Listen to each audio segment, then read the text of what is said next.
أعوذ بالله من الشيطان الرجيم. بسم الله الرحمن الرحيم.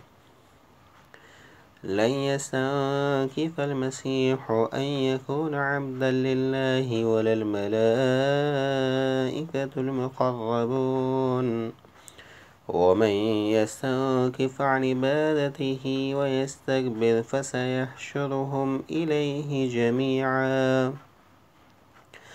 فأما الذين آمنوا وعملوا الصالحات فيوفيهم أجورهم ويزيدهم من فضله.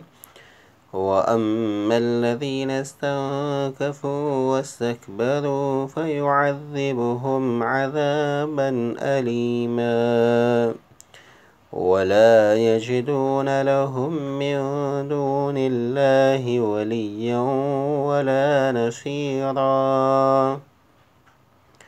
يا أيها الناس قد جاءكم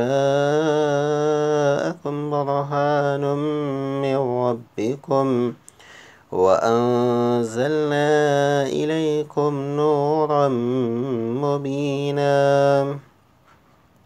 فأما الذين آمنوا بالله واعتصموا به فسيدخلهم في رحمة منه وفضل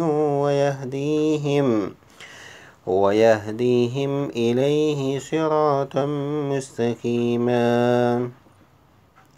يستفتونك قل الله يفتيكم في الكلالة إن امرؤ هلك ليس له ولد وله أخت فلها نصف ما ترك وهو يرثها إن لم يكن لها ولد فإن كانت اثنتين فلهما الثلثان مما ترك وإن كانوا إخوة رجالا ونساء فللذكر مثل حظ الأنثيين.